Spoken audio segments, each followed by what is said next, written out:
I don't really have to introduce you because I think mostly everyone here knows about your prodigious achievements in basketball. We're going to talk a little bit about basketball, but I want to talk about leadership. That's really why I wanted to talk to you, because you know a lot about it and you've become a master of it. And I think that's important to democracy. But the other thing that's important to democracy is bridging divides, Steve. And the fact that you, an Arizona Wildcat, would be here at ASU, I think, is an incredible act. And so thank you for that. All in the name of reaching across the aisle. Exactly. Yeah, we need more of that. That's right. We need more of that. Listen, you look like a corn-fed kid from the Middle West, but you actually grew up in the Middle East, or for parts of your life. You weren't born in Lebanon, Indiana. You were born in Beirut, Lebanon. Talk a little bit about that, because you didn't just learn about leadership from coaches or players. You learned about leadership in your own family and from your own family. So talk a little bit about your grandparents and your folks. Yeah, I'll just give you the quick story. My grandparents were basically relief workers after World War I in Turkey during the Armenian genocide. And they met over there. They went over there separately in their early 20s and ended up falling in love and getting married. And after the war, they moved to Beirut, which was right next door to where they were. They started an orphanage, an Armenian orphanage, and ended up settling in Beirut, teaching at the American University. To this day, I still get Armenian people coming up to me. It's I get chills every time this happens. Probably once a month, an Armenian person will come up and say, thank you for your grandparents, what they did.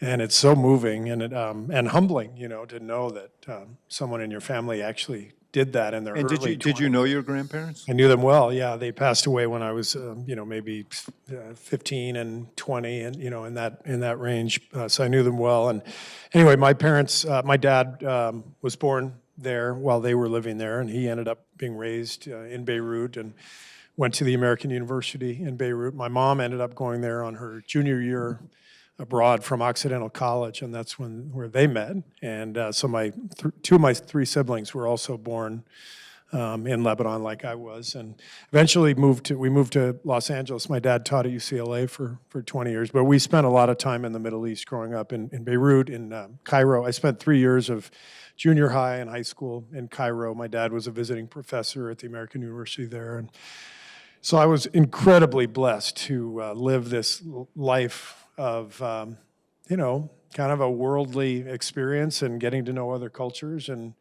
I had no idea at the time what an incredibly powerful influence that would have on the rest of my life. And how did it influence your life? I think it just taught me how similar we all are, and yet how different cultures, shape the entire world in a positive way, and you really embrace the differences, because these different cultures just add to the fabric of life. And one of the things that really helped me was once I became an NBA player, once I started coaching, I was meeting people from all different backgrounds, all different parts of the world, different languages. And my childhood of that, having that experience really helped me just understand people so much better and so much easier, even not speaking the same language or being from a completely different area. You just realize we're all connected. We all know this inherently, but there's so much that divides us in the world today. So those experiences, I think, broke down those barriers. You speak some Arabic? I used to. I can speak a few words, but when I was in school there, I learned it and could get around pretty well. When you yell at referees, do you do it in Arabic? Should. So as to Absolutely. could save you a few dollars there. That's right. That's right. You must have had a visceral reaction this year when USAID was pulled down and the whole question of foreign aid. A lot of Americans say, why do we need to do that? Right. Why we have a lot of needs at home, and you can travel the country and see those needs. Sure. But you obviously have a different perspective from your family's experience and your own experience. So what do you say to folks? Yeah, I had a lot of friends when I lived in Cairo whose parents worked for USAID, and so I learned a lot about what they did and kind of how the USAID assistance really shaped a lot of the world based on a lot of things, but mainly health. I read recently that a million people may die in the next couple of years without the assistance that we have normally been offering and giving, that we have now pulled back. And so if you want to just think about health reasons, disease control, but obviously there's a much more humane way of looking at it than just stats and numbers. Because you're saying those diseases come back and we have to deal with them. Yeah, here. so that's one way to look at it, but it should go far beyond that. We have been in a position in the United States since World War II where we kind of are in charge of the world in a lot of ways, and in charge in a good way for the most part, where we're trying to help people, help other countries rebuild, like we did, after World War II with the Marshall Plan and building NATO and all the alliances that we've built. When I lived in Cairo, this was the mid '80s, early '80s. Americans were revered in the Middle East, and this was the very end of that era. The situation in Tehran in 1979 with the hostage Revolutionary and situation. the hostage, yeah. That was, I think, sort of, and the Grand Mosque, with the French army and going in. All those incidents happened kind of 79, I think. Does that sound about 79, right? yeah. Yeah. So I think that was kind of the very beginning of this era we're in now, where we've been in these constant wars against terror and everything else. But when I was in Cairo in the late 70s, it was amazing the respect that people had for us because of everything we had done for the world. Both your parents were academics and scholars of the Middle East, and your dad they both spent a lot of time there.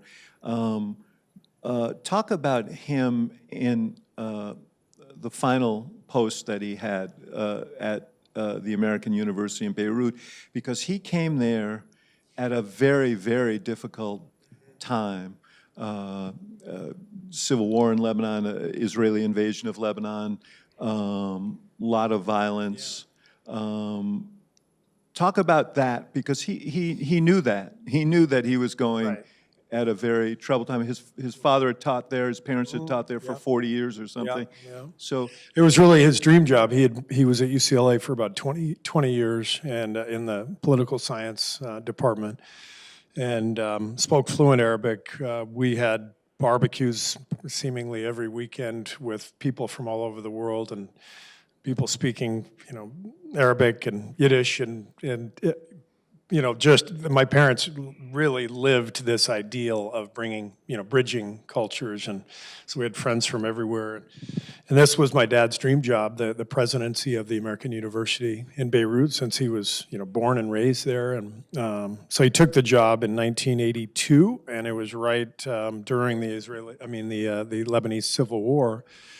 And so it was obviously a time where, it was dangerous, and he knew that. And it was, I think we all felt that he would be safe because he was a university president and not a government figure, not an employee of the government.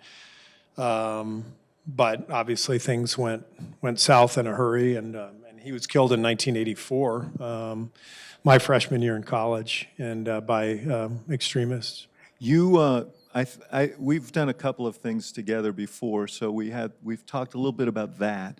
And I remember you telling me that he had maybe come back to the States briefly at the end of '83, headed into '84, and that there was you and your siblings, your family, had kind of a sense of foreboding about him going back, but he felt that he needed to go back. Tell me about those conversations, because this is part of leadership too. That sense of responsibility, that putting yourself at risk for something larger.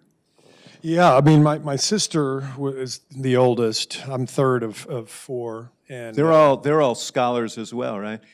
You were the one who failed. yes, that's right.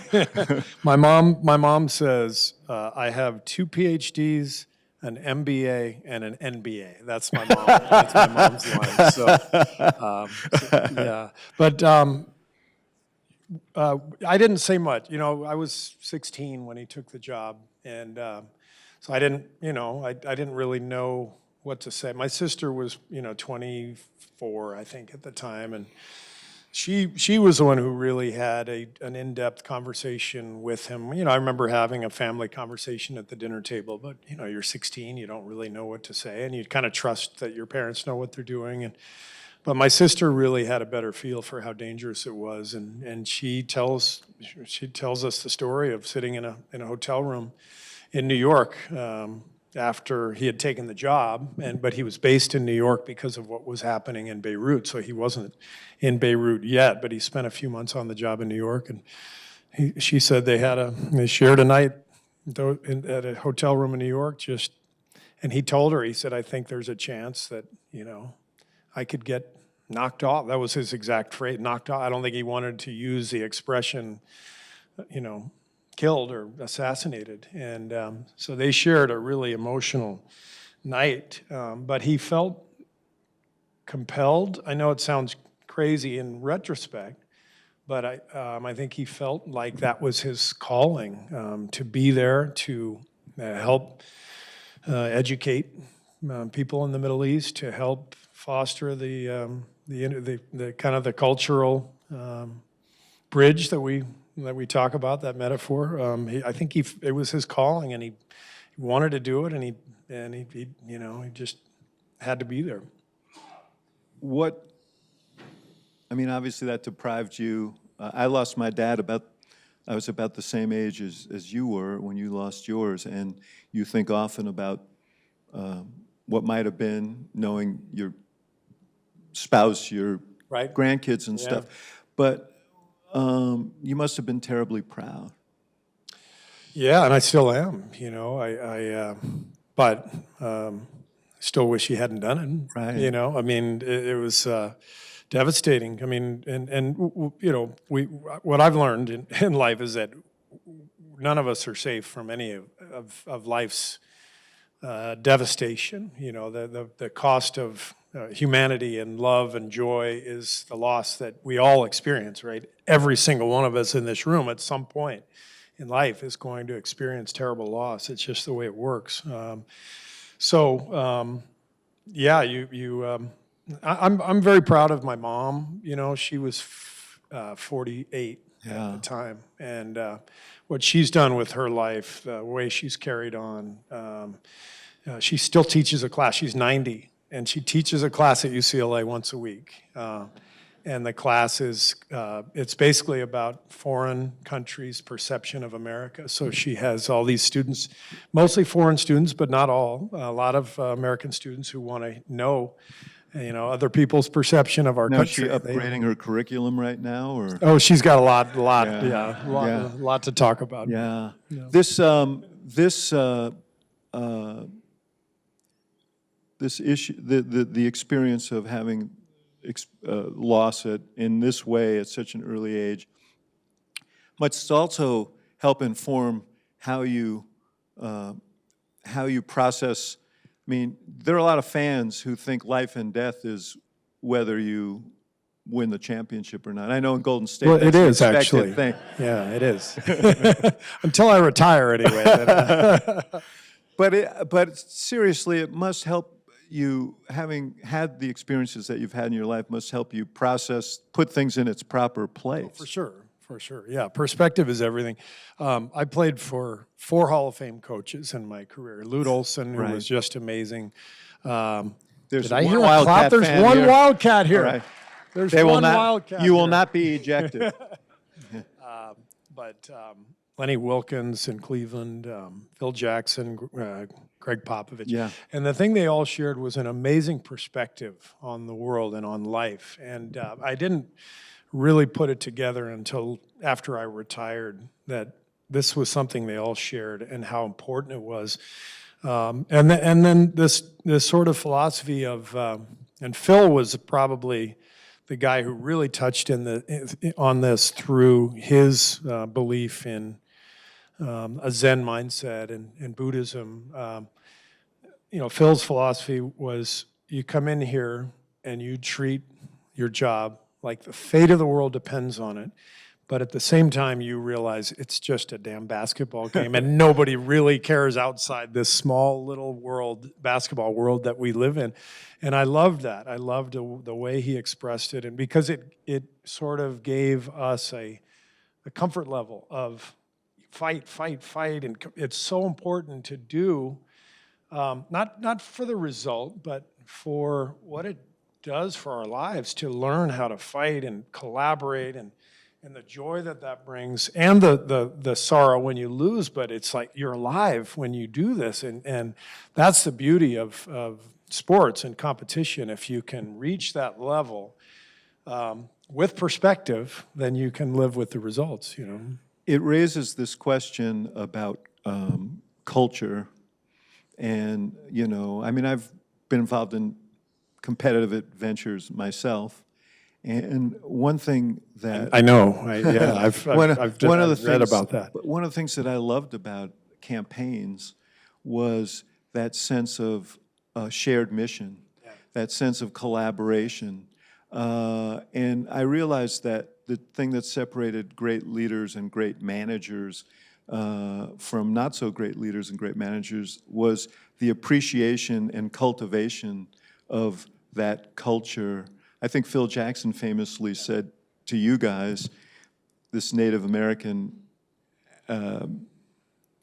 phrase that the strength of the wolf is the pack and the strength of the pack is the wolf, that we're all tied together. Yeah. Talk about that and what you learned from that you practice in your own coaching. It's a Rudyard Kipling poem that he would read every year. But it was based on the belief of the Native American tribes. And Phil grew up in South Dakota near an Indian reservation. And he would refer to us as his tribe. And he talked a lot. It was very authentic and genuine because it was so ingrained in him because of his childhood. But he just really believed in this connection of the tribe, and it was fascinating. We would watch film in a theater, but it was really like a gathering room every morning before practice, and all the walls were adorned with Native American art. And so there was just this really authentic theme to everything Phil did, but it was all about collaboration and respect and the beauty of harmony when you can all work together amidst the chaos of life and the NBA and everything else that's going on in the world. And it was, again, the perspective that he offered within that was really important. So what did you take away from that you practice with your own tribes? Yeah, well, the collaboration is the number one thing. I mean, I'm the coach, but I'm not the dictator. I am the guy who's trying to help all these guys be the best versions of themselves. And they are often going to have a better solution than I am, even though I'm, supposed to always have the answer as the coach. What I've found is it's incredibly powerful to show some vulnerability and to lean into a suggestion of a player or a younger assistant coach. And when everybody feels that they have a voice and a stake, it's incredible how powerful that is. And the truth is, great ideas come from anywhere. and they usually don't come from one person at the top. And so how do you foster that, but maintain your authority as the leader? Yeah. That's kind of the trick, I think. Yeah, and how do you do that? You do Or is that with, or are you you not do allowed that to? with. Is this one of these things where you say, "I could tell you, but I'll have to kill you"? No, you do it with passion for what you do. With the players have to know that I'm working at this, that I'm not, just winging it. So they know how much this means to me. So they feel my passion. You do it through compassion. They have to know that I'm aware how hard their job is, and it's never been harder to be an athlete, a professional athlete, than today. I think it's never been harder to be a human being, a high school student, than it is right now in today's world, because of social media, because of the way we live, because of all the pressures and the judgment that we all feel. It's brutal, and so these guys feel it, times 100. Yeah. And so they have to know that I know what they're going through, and so I think it's just, but it's a daily reliance on your culture. And what is culture? It's values. What are your values? What do you stand for? And if those things all come alive every day and are real, then you got something, and the players feel it, and the collaboration really hums. You must also feel a kind of filial connection to them. I mean, like, they all have challenges in their lives, and and I don't want to keep returning to a painful memory for you, but I was struck by, I asked you in one of the previous podcasts about what happened when you were told that your father had died, and you said you went to the gym and you shot around, and then you slept on the coach's couch. What did Lute Olson do when that happened for you? Well, I stayed at his house for a couple of nights. He and his wife, Bobby, kind of took me in, knowing I didn't have any family in Tucson at the time, and the team sort of was my just my salvation, just to be able to go and practice, and I think for anybody who is addicted to exercise, and when you're an athlete and you just get that runner's high, whatever you want to call it, there's really no better sort of salve for emotional pain than exercise. And I'll take your word for it. But and I know that this is, and I don't mean to start. We did so well on bridging the divide here, but you came here and played, and the crowd was pretty mean in terms of no, it's not a joke, in terms of raising what happened to your dad to try and distract you. It was like 4 students. It wasn't, the whole crowd. So I'll tell you a great story. There you go. You're all absolved. None of you were alive then anyway. So. No, but this is a beautiful story. There were. It was before the game. I'm warming up, right up the street here, Wells Fargo, and these 4 students just started yelling like, PLO, PLO, which, first of all, the PLO had nothing to do with my dad's death, but, ignorance was running pretty thick at that point with those 4 gentlemen. And then they were, started yelling, "Where's your dad? It was just brutal. So I sit down on the bench, and I'm crying. I'm sitting there, I'm like, I can't believe anyone would, so be I'm so sitting cruel, there. yeah. A couple teammates come over, put their arms around me. Little boy in an ASU shirt comes, he's 10 years old probably, comes over, and he leans over and he goes, "I'm so sorry what those people are saying." Oh, wow. He's probably 10 years old. It was like, restoring my faith in humanity and the U of A ASU rivalry all at the same time. But it was such a bizarre moment where, and this happens, you read about it every year in some sporting event where people get ugly and it's spills over. But I'll never forget this little boy coming up. It was That is a sweet pretty story. awesome, yeah. That's an amazing story. So just on this point, how much time do you spend sort of ministering to the players who play for you? How much do they turn to you? How much do you intervene when you know that they've got pressures in their lives, concerns? I think that's the job, really, more than anything. And it's not, it's not every day. It's not sitting on a couch. Tell me about your relationship with your mother. It's not, Yes. I'm glad it's not that. Yeah. That would be But weird. it's just the connection. It's the relationship. It's and it's like everything else, right? It's the daily relationship vibe. And I've got it made because I've got Steph Curry, who is one of the most He's a beautiful, player on the Warriors, yeah. for those who... he's one of the most beautiful human beings I've ever met. I mean, you forget the basketball. He's just an incredible, he's compassionate, he's funny, he's humble, he's arrogant on the court and incredibly humble off the court. He's got this amazing combination.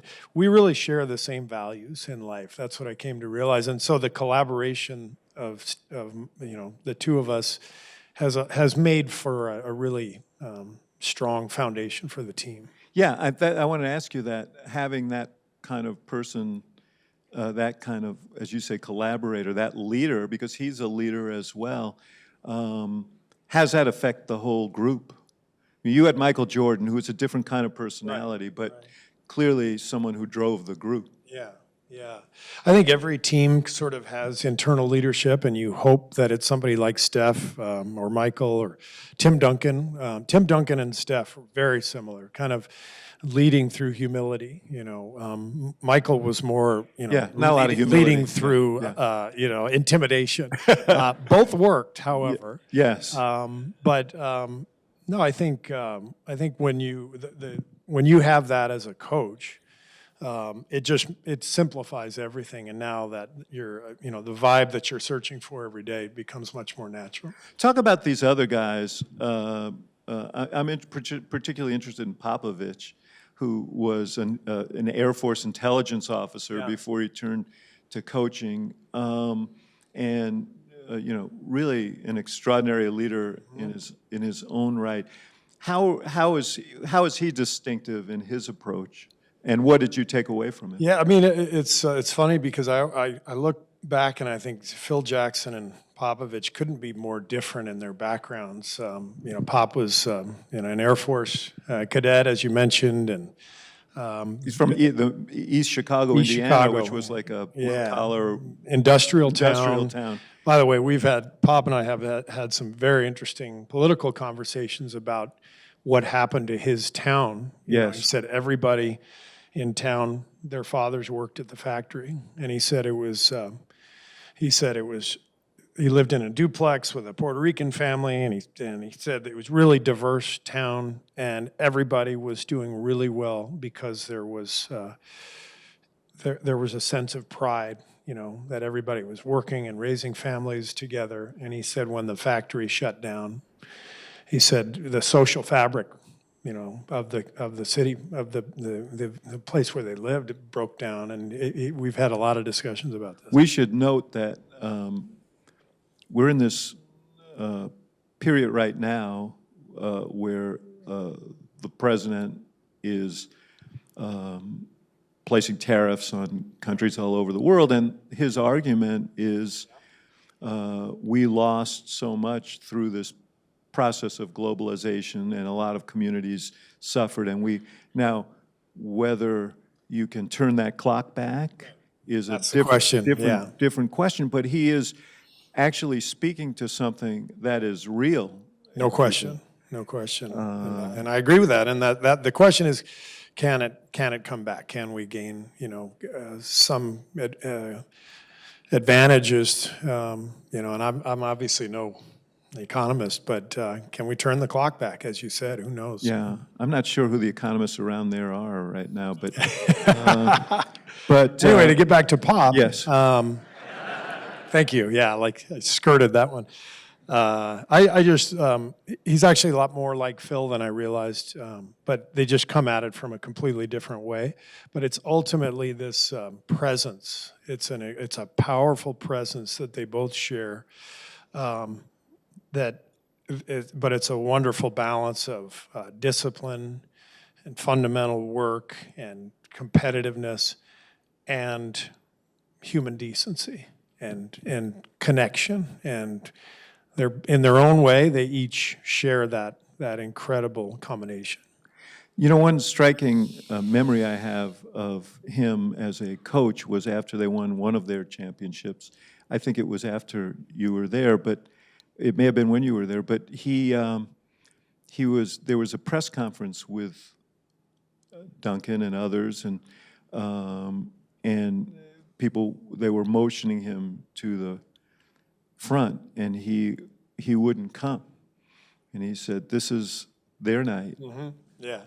And I thought that was, I'm not sure everybody in your profession would have No, done the same he's thing. incredibly humble and aware of the delicate nature of life and sports. And every time we have dinner, to this day, he'll pour the wine and he'll say, "Here's to Tim Duncan." Every time. And Tim retired 7 years ago, Yeah, And the first time he did it, I said, "Oh, that's great. I love Tim. I love Tim too. Like, but why? And he said, "None of this happens without Tim. None of this." And I feel the exact same way about Steph. None of this. If I don't have Steph Curry, I'm fired from the Warriors job after 3 years. I just am. That's how the NBA works. yeah. So the sense of thankfulness that Pop had for his good fortune is such a great lesson for everybody. Like we're all kind of at the whim of life's circumstances in a lot of ways. Yeah. When people are kind enough to say, "Oh, you did the Barack Obama campaigns, that was brilliant, you're a great strategist," I always say the same thing, which is, you always look good driving a Maserati. And I'm sure you feel the same Yeah, way. no question, no question. And I think most of us who coach in the NBA recognize this, and it's one of the reasons we have a good kind of 30-man club, and we feel for the guys who are struggling because we know how lucky we are, the guys who have the best players and the best guys. Yeah. What about the opposite? When, I mean, you have a league in which you have players who have enormous power. Yeah. And we've seen players tear teams apart or demand a trade, and they have market-moving power. How does that change coaching? Does it make it harder for? I mean, are coaches undermined? Can they be undermined? They can definitely be undermined. And again, that's the power of Steph Curry and the stability and the values. And in another situation, a coach gets fired we've seen it a million times, right? The player and there's so much that can go wrong in pro sports. Just that who's getting blamed? That's the biggest thing in my mind is. To build a strong organization in sports, you need the owner, the GM, the coach, and the best player. You need alignment. And meanwhile, you have the media and the fans who are trying to blame each one of those in different ways, each one of those people. And so when you're failing and you're struggling, it's really easy to come apart. And so you've got to stick together. How much do you see your job? I've seen your post-game press conferences when, on the rare occasion, you don't have a good night. And it seems to me that you're honest and open, but that you're trying to take some of the pressure off of your players. Is that, am I imputing to you things I want you to? I think that's the line I try to walk is I never lie in a press conference. I don't always have to tell all the truth, and there's a big difference. Yeah, no, there is. I will never lie I never have lied in a press conference, but I will withhold some things to protect our players, to protect our organization. So, They know that too. and they know that, and I will absolutely take the blame when it's deserved, and sometimes when it's not, and they'll recognize that, and they appreciate that. What talk to this is part of the answer you just gave, but it seems to me that one way you gauge a leader is how they behave in times of stress and failure, not just how they behave in times of triumph. I worked for a guy in Obama whose one of his strengths was he was at his best when things were at his worst, and he did not really like to point fingers. We could have ended the 2008 presidential primary race much earlier than it did end if we had there were two races in Texas and Ohio, and if we just won one of the two, Hillary Clinton would have had to withdraw, and we lost them both. And we spent a ton of money trying to win both of them.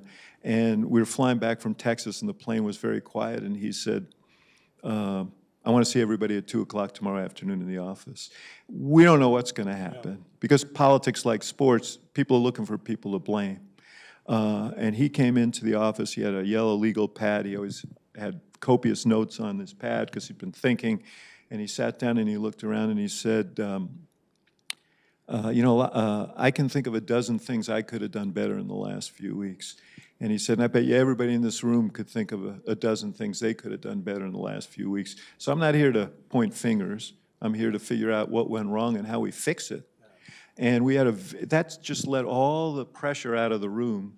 And we had a very, very good discussion after that. And as he was leaving the room, he turned around and said, now, I want you to know, I'm not yelling at you guys.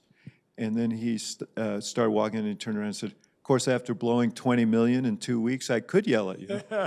He said, but I'm not yelling at you. And Little subtle he jab at laughed the end, and left the room, but everybody would have run through a wall for him. And to me, that's one of the tests of leadership. And when he was president and when we had plenty of challenging times, that was consistent. He never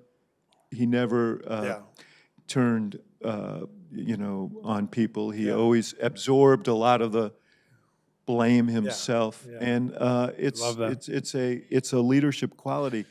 What about managing difficult people or challenging people? If you want to ask about Draymond, just ask. All right. Well, you just got me off the hook. I was trying to ease into it. But, I mean, you also play with Dennis Rodman on the Bulls, who was really one of the greatest players I've ever seen, but difficult. Yeah. So what did you learn from watching how Phil dealt with him? I mean, they're different people, but what'd you learn? Yeah. I learned that you connect with every person individually. You don't treat everyone the exact same way. You have to connect with them on at some level on their terms and understand who they are and what they're about. The reason that Draymond and I have had such a great run together through some of his outbursts and emotion is that he is unbelievably loyal and competitive and will fight for winning a game. This guy will do anything, and that's what we want, right? And so if a guy isn't that way, he's not, and then, has the temper tantrums and the outbursts and the ejections, he's not going to last, right?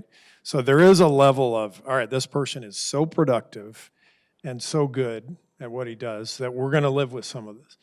But there's also a level of, how can I help him get through this? Because he's tormented. We all have our background and whatever's happened in our lives that affects us. And, as a leader, as a coach, you want to help people be the best versions of themselves. And I had a great collaborator in Bob Myers, my general manager with the Warriors, who was amazing with Draymond. I have another one in Mike Dunleavy, our new GM, who's fantastic. And I just think that the approach is connect and help and guide but at the same time, you let that person be himself, and it's a delicate dance for sure. And we haven't always made the right decisions, but here we are, and we're still winning, and he's still playing at a high level and having a great career. Yeah. How does it affect the rest of the group when they know that you're treating someone differently? I mean, I think he got into a fight with a teammate, or well reported. Of course, you punched Michael Jordan in the face, so Yeah, I hit him in the fist with my chin. I think it was actually. oh, he yeah. punched you in the face. Something like that. Oh, yeah. yeah. I never got the straight story on that, but I maybe never will. Another time. Yes. Another time. Yes. But how do the other guys react to that? Not always great. You know, there's been plenty of moments where we've thought this thing might be coming to an end. And so that's part of it too. Is being really honest with the whole group, and not trying to sugarcoat anything or fake anything. It's all these players, just like all of us, they really appreciate honesty. They may not always want to hear what you say, but they appreciate the honest truth. And I try to be really honest and just tell the guys, hey, look, here's why we are going to deal with this. This is the business we're in. This is what this guy has meant to our franchise. We're going to help him, and he's going to help us, and we're going to figure this out. And the players respect that because they understand. I used to say about politics, you're never as smart as you look when you win, and you're never as dumb as you look when you lose. 100%, yeah. But talk to me about mistakes that you've made and what you've learned from mistakes, and how, I mean, that seems to me an important part of leadership too. It's a big part of it. I think for me, mostly on a personal level, I have no problem at all going in front of a mic, in front of the fans, saying, I screwed up, it's my fault. And that's the easy part because I know that's what a leader is supposed to do. The hard part for me is on a personal level. I'm so unhealthily competitive and hard on myself that when I do make that mistake, then I go home and I'm up all night and I beat myself up. And I've had to overcome a lot of self-doubt, negative talk, unhealthy stuff, and that's. How'd you overcome it? I'm still trying, actually. There are nights where I literally lie in bed and I just go, you suck. What do you do? And it's like, what? It's so wrong to say that to yourself. But I have gotten a lot better. I think the fact that my wife helps me a lot. It must be fun for her when you're lying in bed saying you suck. Last year this happened. Last year we lost a game and it was November, and I screwed up at the end. I don't know. I just didn't like the play call that I made or something, tossing and turning, and she can hear me like muttering, "Ugh, Jesus." And finally, after about 5 minutes, she rolls over and she goes, will you shut up? It's November. So she'll cut you a little slack in the playoffs. Yeah. If it's June, trust me. Yeah. She just sleeps in the other room. But no, I think it's probably, your biggest strength is also your biggest weakness. Yeah. My competitiveness drives my passion for the game. It drives my passion to be good at what I do. And it's my worst quality is I beat myself up, and that's not a healthy thing for any of us to do. So, and when you make when you make the wrong call in terms of a play call and you lose the game, in addition to beating yourself up, is there a learning for the next time? Do you not make the same mistake? Yes. And so you learn from that, and you remember it, and you go, all right, I got to be ready for this situation. And the hard part is with 82 games, there's just nights where nothing clicks. Even if you have a great team, there's just nights where nothing clicks. And there's also nights where we just came off a 14-day road trip that ended in L.A. We flew home. This is 3 nights ago. We flew home from L.A. and played Denver the next night at home in a back-to-back. Like the NBA should find themselves for that schedule. That should not be allowed. When you come off a trip, we're on the East Coast, you come off a trip like that, you have to give the players and coaches a day off. We didn't get a day off. Our players were fried. I was fried. Staff fried. We won that game on adrenaline. The guys were amazing. Day off. game, yeah. Last night we lost. None of us had anything. I wasn't sharp. The players weren't sharp. We had no energy. And on those nights, it's a helpless feeling. And you do feel like, oh, I needed to be prepared. But it's just humanly impossible to be sharp and prepared every single night. And so you have to give yourself some grace and the team as well. I was back watching a post-game press conference at the United Center, a building you're familiar with, and the Bulls had beaten the Utah Jazz, and Jerry Sloan was the coach of the Jazz, former Bull. And you know Sloan, and a reporter said, do you think the players were 4 games in 5, whatever, they were on a trip like yours. And Sloan said, tired. He said, there are people in that arena who work their asses off to buy a ticket. He says, these guys work 2 hours a day. What are you talking about, tired? He was a farmer, so That's right. he had that mentality. So you spoke at the Democratic Convention this year. First of all, how do you gauge how much to, because I know you think deeply about a lot of what you read and what you see in politics and in government. How do you decide what your role is and where the line is that you should or shouldn't cross? Yeah, it's a great question. It's something I've had to learn and navigate over the last, 10 years or so since I've been in the public eye at this level. I really first delved into politics during my second year coaching. We had 3 consecutive moments of silence for mass shooting victims, week after week after week. And it just struck me that here we are, just standing here mourning these people and not doing anything else, right? And so I'm sitting there, I'm thinking, so do we just keep doing these moments of silence, or do we actually do anything? And so I spoke out. I went on a podcast at the end of the season, kind of a yearly thing that I do as part of my media duties, and talked about the season in basketball. And I just said, hey, I want to say one more thing. And I said, I remember. we need to be better as a country with gun violence prevention. And I made a series of mistakes that I didn't know that I had made. One of them was I said,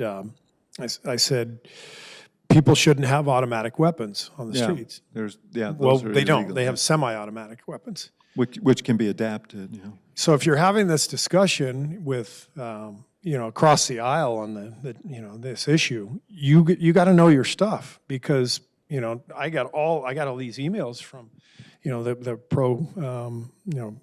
pro gun violence groups, if I may. That wasn't a reaching across the aisle. No, I comment, did not but reach yeah, across the yes. aisle. I struggle with that sometimes. But, people were ripping into me, like, we don't have automatic weapons, and I realized, I better, the phrase gun control. It's not a good phrase, because control, Right. like government control, nobody wants to be controlled. And Gun safety laws. yeah, so what I did was I started doing some work with Brady and Giffords and learning, and I met people who could help educate me, and I learned about not only the phrases to use, but how to have these discussions, and what's important to know. And the big picture item was really, if you're going to speak up publicly, just limit it to what you really know about, and make sure you know what you're talking about, and because you can really get into some trouble, which I have when I know a spoken few out on other politicians stuff. who should I'm sorry. I know a few politicians who could benefit from learning that lesson. Yeah, for sure. But I got myself in trouble a couple times by speaking out on things that I wasn't as familiar with, and so I learned my lesson, and now I try to kind of really stick to this issue. But then, to be invited to the convention was huge honor, and that was. I Did you have couldn't any say no. hesitance about I doing it? did, yeah, I did. Not because I was nervous about any pushback. I just felt like, am I the right person for that? Do I, but they asked me, and You were one of the most effective speakers there. Did anybody see that speech? Yeah. thank you. So, no, I wrote you after and told you that. I say it behind your back, so it's true. Well, it didn't work, but I tried. So thank I don't you. think the whole thing was resting on you. I hope you didn't lie awake after pretty the sure it election, wasn't. tossing and turning, saying, You idiot! if I had just had that other sentence, I wanted to. Kamala would have won if I had just used that other phrase. You know, Popovich has been really, Yeah. really outspoken. And I'll tell you a funny story. After the 2012 election, a friend of mine, a guy you know, Sam Smith, who's a basketball writer in Chicago, a longtime friend of mine, said, hey, Pop wants to talk to you after the game. I'm like, great, I'd love to meet him. And I go back there, and I go into a little room, and he closes the door, looks beyond the closes the door, and everybody in the room is applauding. And I'm like, what is this? And he said, we're Democrats. He said, but got to keep it on the down low in Texas. Yeah, isn't that the truth? So, you know, but he's definitely been outspoken. So, do you ever think about, I mean, people say, gee, he'd be a great, we've already established that you were born in Beirut, so you're out for 28. I'm out, Yeah. But we are changing constitutional norms on presidential Trump's beginning to look good terms to you, yeah, huh? that's right. But are you, do you ever think about that? Do you ever think about a post-basketball political? This is a sanity check. Yeah. No, I have zero interest. Why? Well, number one, I know nothing about that world, and I know, neither does anybody else in politics, but I literally know nothing about it. It doesn't sound like a fun existence Certainly that's true at now. all. You know, I will say this because we have young people in here. It is a lousy system in many ways right now, but it is the way we govern, and the way to change I'm not suggesting this to you, but I'm saying to these young people, many people in here have the capacity to be great leaders and to really change the course of history, and I've seen it happen many, many times. So there's a lot of cynicism about politics and government, and we feed it with jokes and so on. I make them, but there are also amazing stories. You know, I was involved in a small way in the passage of the Affordable Care Act, and that's made a life and death difference to millions of people, and there's nothing more rewarding than that. So I feel like I had to make a little bit of a turn here because I don't want to leave people with a sense that either you or I are discouraging young leaders, because we need people who will change the game, change the nature of our politics, and you have to have a lot of energy and youth to walk that road. That's right. And what's scary about what's happening right now is we're sort of tearing down a lot of these institutions, and I think that part of the campaign with Trump was cutting government waste, and there's definitely plenty of that needs to happen. I saw it. I can attest to it. Yeah. And we've got institutions that were built in a different century that can be much updated, more effective and reflective. But what's happening is there's also a lot of great things that the government has done that is being a lot of that impact is being eliminated. I was reading a story the other day about there's sea lions and dolphins that are washing up in Southern California on the shores, and they think it's possibly because of the fires and the ash, the toxic waste has created something that is in the ocean that is affecting sea life. And but part of the article was 1,000 jobs have been cut from the federal government and oceanography jobs. So 1,000 people who would be studying this are no longer employed.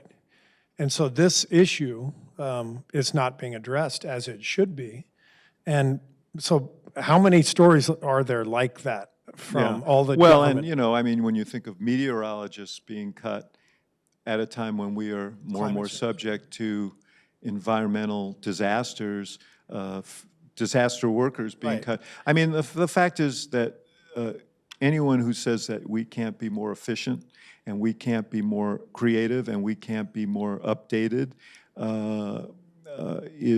has not been exposed to government as I've been exposed to government.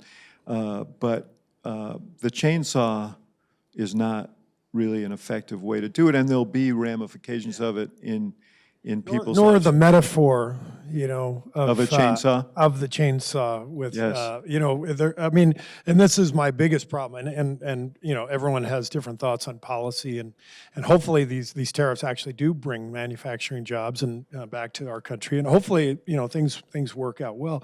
But my number one complaint about what's happening is the lack of dignity and respect for each other that is happening across the board. Yeah.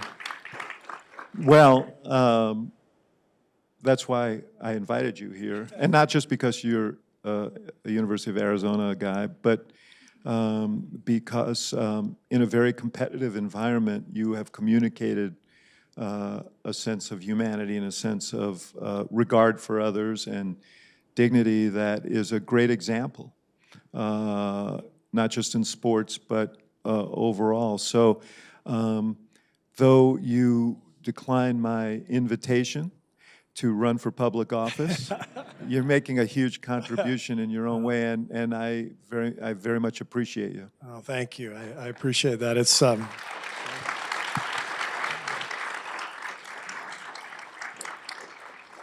We are going to allow the coach to depart here and get to his next engagement. So please stay in your seats and then reconvene here. I think there's food outside. Reconvene here for the end of a very competitive event. I don't know what the score is. Someone might, but likely a very competitive event. And thank you all for coming. Thank you. thank you, David.